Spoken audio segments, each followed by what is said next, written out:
कौशिक, इस खास शो में आपका स्वागत है। मैं आपको बताऊंगी रामलीला के दौरान कहां पर एक बुजुर्ग शख्स की हार्ट अटैक से मौत हो गई। नमस्कार, आपके साथ मैं हूं नलिनी पांडे। प्रयागराज में अपनी बेटी को मोटिवेट करने के लिए पिता ने नीट का एग्जाम पास किया। पूरी खबर इस बुलेटिन में आपको बताएंगे। नमस्कार, मैं हूं आपके साथ चांदनी धवन और मैं आपको बताऊंगी झांसी के 2 ऐतिहासिक मंदिर की महिमा क्या है।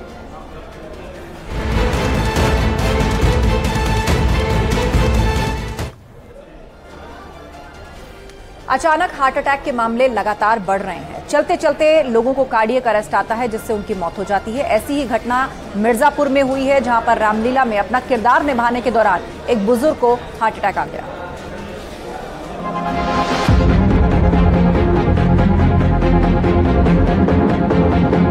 रामलीला के दौरान पड़ा दिल का दौरा, हार्ट अटैक से चली गई जान। मिर्जापुर से एक घटना सामने आई है जहां रामलीला के मंचन के दौरान उसका एक किरदार निभा रहे शख्स को अचानक हार्ट अटैक आता है और वो गिर पड़ता है। उनके जमीन पर गिरने के बाद वहां मौजूद रामलीला के दूसरे पात्र उनके पास जाते हैं, उसे उठाने की कोशिश करते हैं लेकिन वो अचेत हो जाते हैं। आनन फानन में उन्हें अस्पताल ले जाया गया लेकिन डॉक्टरों ने भी जवाब दे दिया, उनकी मौत हो चुकी थी। मिर्जापुर के जिगना थाना क्षेत्र की ये घटना है। रामलीला के दौरान सीता स्वयंवर वाला हिस्सा चल रहा था जहां ये 72 साल के बुजुर्ग कुंवर बहादुर सिंह राजा का किरदार निभा रहे थे। वो अपनी डायलॉग डिलीवरी कर रहे थे। चेहरे पर एक कलाकार के जो भाव होते हैं वो उसे बेहतरीन अंदाज में लोगों के सामने प्रस्तुत भी कर रहे थे। उनके साथ दूसरा किरदार जो मंचन कर रहा था वो भी पूरी तन्मयता के साथ अपने किरदार को निभा रहा था, लेकिन अचानक कुछ ऐसा हुआ जिससे रामलीला को रोकना पड़ गया। कुंवर बहादुर सिंह जो राजा के पात्र में थे अचानक अपने संवाद बोलते बोलते कुछ असहज से हो गए। उनकी तबीयत खराब होने लगी। अपने किरदार में वो जहां पूरी तरह से डूबे थे वहीं वो मंच से पीछे की तरफ मुड़े और वहीं मंच के कोने पर जाकर गिर पड़े। ये देखकर वहाँ पर लोगों की सांसें भी अटक गईं। कुंवर बहादुर सिंह की हालत देखकर वहाँ दूसरे पात्र उनके पास पहुँचे। उनकी जान बचाने की पूरी कोशिश की गई लेकिन बचाया नहीं जा सका। ये पिटहवा राजा यही यादें कर रहे थे। अब करने के बाद मतलब ऐसे अपना खेला, मतलब ऐसे जैसे करते नहीं जो कर लोग ऐसे अपना जो कढ़ाई करते थे। इसके बाद अचानक मतलब गिरे, तुरंत मतलब सब पब्लिक दौड़ी, बाबू बाबू बोली, बाबू का आवाज ही बंद हो गया। कुंवर बहादुर सिंह कई सालों से रामलीला में हिस्सा लेते आए हैं। उन्हें एक्टिंग का भी बहुत शौक था। कुछ दिन पहले ही मिर्जापुर की रामलीला में भाग लेने के लिए वो महाराष्ट्र से आए थे।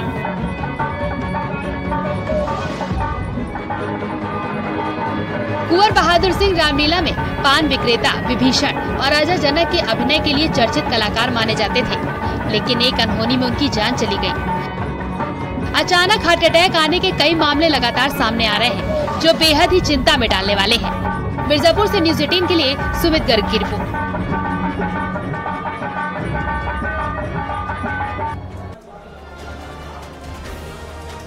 झांसी में 2 ऐतिहासिक मंदिर है जिसका नाम है कैमासन और मैमासन। बताया जाता है ये जो मंदिर है 2 बहनों के नाम पर बनाया गया है जहां पर भक्तों की लंबी कतार लगती है दर्शन करने के लिए। आपको एक रिपोर्ट दिखाते हैं।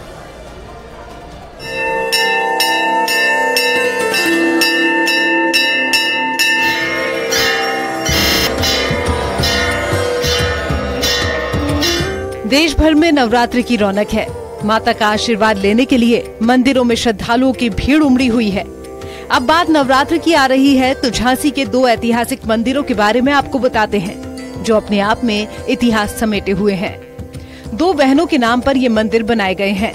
बुंदेलखंड विश्वविद्यालय के पहाड़ की चोटी पर बनाया गया कैमासन का मंदिर और आरबी एरिया रेंज में आने वाले पहाड़ की चोटी पर बना है मैमासन मंदिर। ये दोनों बहनों के नाम पर पड़ा है और इसके पीछे की कहानी बेहद ही रोचक है।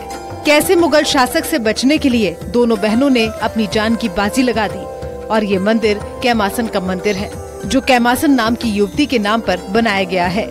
यहाँ पर माता कामाख्या देवी की मूर्ति की स्थापना भी की गई है। कामाख्या देवी धाम पे जब न्यूज़ 18 की टीम पहुंची तब यहाँ पर कहानी कामाख्या देवी से अलावा 2 सगी बहनों की खूबसूरती से भी जुड़ी हुई पाई गई। यहाँ के जो पुजारियों का दावा था कि पास में ही कोछा भावर गांव पड़ता है, जहाँ पर दो सगी बहनें कैमासन और मैमासन रहती थी। इन सगी बहनों की खूबसूरती की चर्चा पूरे देश में थी। उन दिनों मुगल शासक का यहाँ पे साम्राज्य था। ऐसे में ये बात उन मुगल शासकों तक भी गई। मुगल शासकों को भी इच्छा हुई देखने की कि आखिर कैमासन और मैमासन बहनें कितनी खूबसूरत हैं। इसी के लिए वो मुगल शासक कोछा भावर गाँव आए। जब ये जानकारी कैमासन और मैमासन को लगी और उनको लगा कि उनकी आबरू खतरे में है और अपनी आबरू को बचाने के लिए दोनों बहनें अपने गांव से भागते हुए कैमासन और मैमासन पहाड़ पे आईं। हम जिस समय खड़े हैं वो कैमासन पहाड़ है। दावा ये किया जाता है पुजारियों के द्वारा कि अपनी आबरू को बचाने के लिए कैमासन ने धरती माँ से प्रार्थना करी, माता मेरी आबरू को बचाओ। उसी समय धरती फटी। इसके बाद कैमासन इसी धरती में यानी इसी पहाड़ पर समा गई। कैमासन मंदिर पर मां कामाख्या के दर्शनों के लिए भक्तों को बुंदेलखंड विश्वविद्यालय के अंदर से प्रवेश करते हुए 136 सीढ़ियां चढ़कर मंदिर तक पहुंचने की कड़ी परीक्षा से गुजरना होता है। दावा किया जाता है कि कोई भी शख्स एक बार में 136 सीढ़ियां नहीं चढ़ सकता। फिर कुछ दिनों के बाद महोदय राजनीतिक जैसन फरमाते राजा लोग यहाँ जंगल में सफर करना आए। जब राजा को मालूम पड़ा कि यहाँ पर एक लड़की समा गई, वहाँ एक लड़की समा गई, तो उन्होंने कहा इस लड़कियों का नाम अमर हो चुकी। इस लड़कियों का नाम दोनों का नाम अमर हो चुकी। तो देवी जी ने प्रेरणा की यहाँ पर छोटा सा मंदिर बनाया महोदय राजा जैसन फरमाते और कामाख्या की मूर्ति की स्थापना करी। मंदिर से दोनों बहनों की महिमा इतनी ज्यादा है कि यहाँ नवरात्र पर हर साल आस्था का सैलाब उमड़ता है। मुझे बस यही पता है कि माता बहुत शक्ति बताइनी है, मतलब इनके अंदर बहुत शक्ति है। जो भी यहाँ पे मांगते हैं सारी आपकी विशेष पूरी होती है। जैसे हम बाहर चले कहीं पे तो अपने बुलाने की भैया आपको नवरात्र में नहीं, हम पूरे दिन आते हैं डेली। अगर हम जब तक यहाँ पे आएंगे नहीं तो जब तक घर पे हम खाना खाते नहीं है। ये है आगे। दोनों बहनों के बलिदान की याद में राजा वीर सिंह ने सन 1120 में कैमासन पहाड़ पर मां कामाख्या देवी की मूर्ति की स्थापना कराई थी।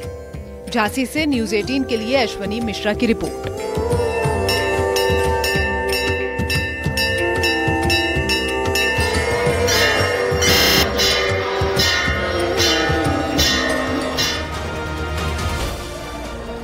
संगम नगरी प्रयागराज में एक डॉक्टर पिता ने अपनी बेटी को मोटिवेट करने के लिए गजब का कारनामा किया है। उन्होंने नीट का एग्जाम पास कर लिया। देखिए रिपोर्ट।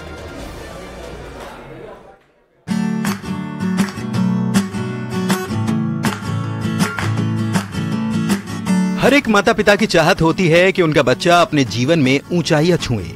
बच्चे के करियर की चिंता भी सबसे ज्यादा माता पिता ही करते हैं। लेकिन प्रयागराज में एक बेहद ही अलग मामला सामने आया। यहाँ पर एक डॉक्टर पिता ने अपनी बिटिया को प्रेरित करने के लिए नीट की परीक्षा दी और उसे पास भी कर लिया। न्यूरो सर्जन डॉक्टर प्रकाश खेतान ने वो कारनामा करके दिखाया जिनकी उपलब्धि की चर्चा हर ओर हो रही है। जिस परीक्षा को पास करके डॉक्टर बनने का सपना स्टूडेंट्स देखते हैं, 49 साल की उम्र में प्रकाश खेतान ने नीट की परीक्षा दी और उसमें सफलता भी हासिल कर ली। आखिर दोबारा डॉक्टरी का एग्जाम देने की जरूरत पड़ी क्यों? अब ये सुन लीजिए।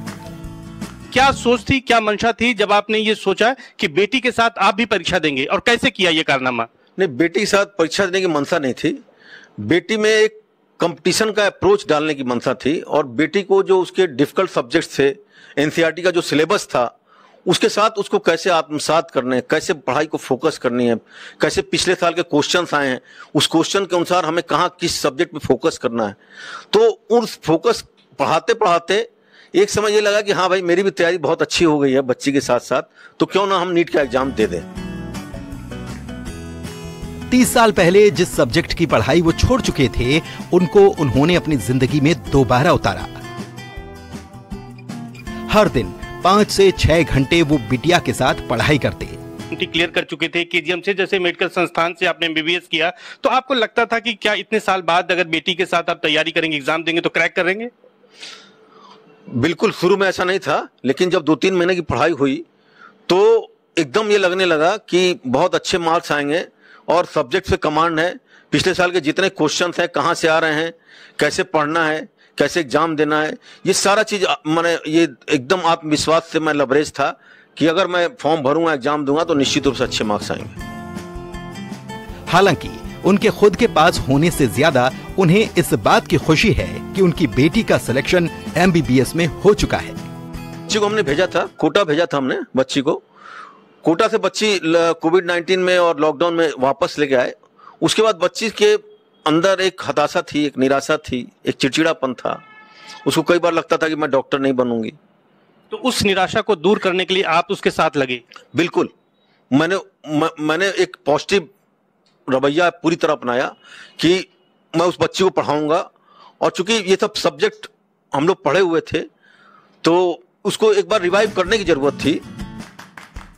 डॉक्टर प्रकाश खेतान ने प्रयागराज में एक 8 साल की बच्ची के दिमाग का 8 घंटे तक सफलतापूर्वक ऑपरेशन किया था। उसके दिमाग में 296 गांठें थी। ये Guinness book of world record में भी दर्ज हुआ है। प्रकाश खेतान की हर माता पिता को एक सलाह भी है और वो है कि अपने बच्चों को मोटिवेट करते रहना चाहिए, जिससे कि बच्चे भी बढ़िया प्रदर्शन के लिए प्रेरित होते हैं। न्यूज़ 18 के लिए प्रयागराज से सर्वेश दुबे की रिपोर्ट। इजराइल गाजा में हमास के ठिकानों पर जबरदस्त बमबारी कर रहा है और खबर आ रही है कि अब इजराइल गाजा पट्टी में हमास के ठिकानों पर सबसे बड़े ग्राउंड ऑपरेशन की तैयारी में है।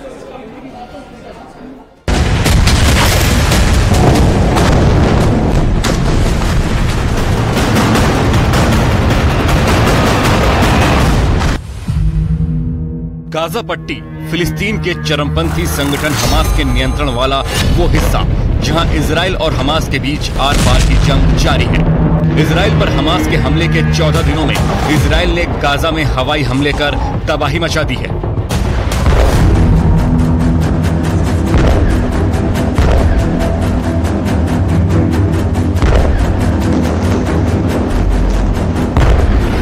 इजराइल ने पिछले 14 दिनों में गाजा पट्टी में 25,000 इमारतों को मिट्टी में मिला दिया है। ये सभी इमारतें या तो हमास का ठिकाना थीं या फिर हमास ने इन इमारतों से इजराइल पर रॉकेट हमले किए थे। पिछले 14 दिनों में गाजा पट्टी में घनघोर तबाही मचाने के बाद अब इजराइल डिफेंस फोर्स गाजा पट्टी में ग्राउंड ऑपरेशन शुरू करने जा रही है। यानी अब हमास से इजराइल की आमने सामने की जंग शुरू होने वाली है। लेकिन सवाल है कि इजराइल ने गाजा पट्टी में घुसने में इतना वक्त क्यों लगा दिया? तो पहले इसके पीछे की वजह जान लीजिए। गाजा पट्टी की सीमाएं 3 तरफ से इजराइल से घिरी हैं, 2 तरफ जमीन से और 1 तरफ समंदर से। गाजा पट्टी की चौड़ाई 6 से 10 किलोमीटर है और लंबाई करीब 45 किलोमीटर। गाजा की दक्षिणी सीमा मिस्र से सटी है, जिसे फिलहाल मिस्र ने बंद कर रखा है। यानी कि गाजा पट्टी से हमास के लड़ाकों के भागने के सारे रास्ते बंद हैं। इसका मतलब ये हुआ कि इजराइल के 14 दिनों के हमले में हमास के जो लड़ाके बचे हुए हैं वो अभी भी गाजा पट्टी में ही मौजूद हैं। गाजा पट्टी की आबादी करीब 25 लाख है। इसी भीड़ में छिपे हैं हमास के लड़ाके, जिन्हें ढूंढकर निकालना घास के ढेर में सुई ढूंढने के बराबर है। इसीलिए इजराइल ने गाजा पट्टी में जमीनी कार्रवाई करने में इतना वक्त लगाया। इजराइल ने उत्तरी गाजा को खाली करा लिया है और अब इजराइल के रक्षा मंत्री ने खुल्लम खुल्ला ऐलान कर दिया है कि अब वो हमास के खात्मे के लिए गाजा की सीमा के अंदर दाखिल होने जा रहे हैं। मतलब ये कि 1400 इजरायलियों के खून का बदला इजराइल की सेना गाजा में घुस कर लेगी। תודה רבה חבר'ה, סומכים עליכם בהצלחה ואנחנו עוד ניפגש ומי שרואה עכשיו את עזה מרחוק יראה אותה מבפנים। हालांकि इजराइल ने अब तक ये साफ नहीं किया है कि उसकी सेना हमास के खिलाफ जमीनी जंग को कब शुरू करेगी, लेकिन इस ऐलान ने जंग के और भीषण होने के संकेत जरूर दे दिए हैं। इजराइल के रक्षा मंत्री ने ऐलान कर दिया है कि जंग अब और लंबी और भीषण होने वाली है।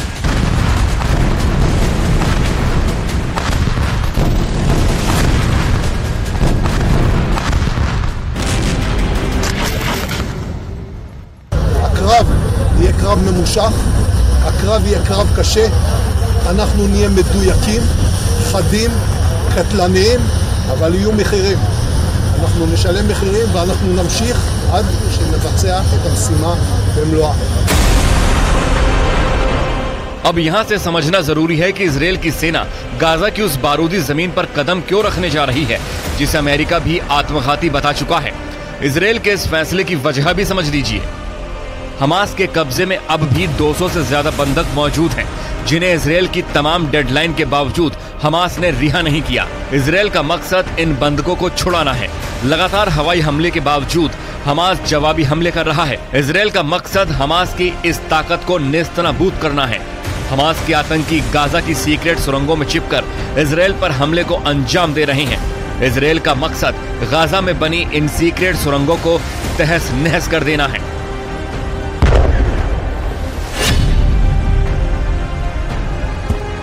यानी कि इस बार गाजा में इजराइल की सेना हमास का नामो निशान मिटाने के इरादे से उतरेगी और जब तक हमास का एक भी लड़ाका गाजा में जिंदा रहेगा तब तक इजराइल की ओर से युद्ध जारी रहेगा।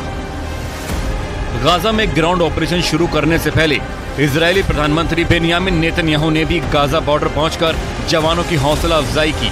नेतन्याहू ने सैनिकों से पूछा कि क्या वो तैयार हैं, जिसके जवाब में सैनिकों ने कहा कि वो जीत तक के लिए तैयार हैं। नेतन्याहू ने कहा कि पूरा इजराइल आपके पीछे खड़ा है और हम अपने दुश्मनों को तगड़ा झटका देंगे ताकि हम जीत हासिल करें। אני פה עם הלוחמים של גולני, הם באים מכל חלקי הארץ. अमेठी में नवरात्रि पर אתם מוכנים להמשך? כן! אנחנו הולכים לנצח בכל העוצמה. אתם מוכנים? כן! כל עם ישראל עומד מאחוריכם, ואנחנו ניתן את המכה הקשה לאויבים שלנו כדי שנשיג ניצחון לניצחון. מוכנים? כן! עד הניצחון! היידה! इधर हमास भी इजरायली सेना के गाजा में घुसने के इंतजार में बैठा है। गुरिल्ला युद्ध में माहिर हमास के लड़ाकों के लिए गाजा उनका घर है।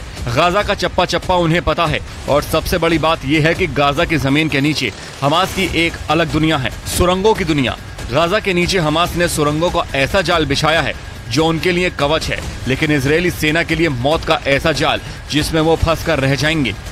हमास के सैन्य प्रवक्ता अबू ओबेदा ने क्या कहा, आप भी जान लीजिए। हम अपने लोगों को भरोसा देते हैं कि हमारा प्रतिरोध बहुत अच्छा है और अभी भी इलाके की घटनाएं हमारे काबू में हैं। हमारी जनता और लड़ाके जानते हैं कि कब उठना है और कब हमला करना है और हम अल-अक्सा की रक्षा के रूप में एक लंबी लड़ाई के लिए तैयार हैं। यानी कि गाजा में घुसते ही इजराइल और हमास के बीच आमने सामने की एक लंबी जंग छिड़ने वाली है, जिसके लिए दोनों पक्षों ने अपनी अपनी तैयारी कर ली है। और यहाँ रुकेंगे एक ब्रेक के लिए। खबरों का सिलसिला लगातार जारी है, आप बने रहिए न्यूज़ 18 के साथ।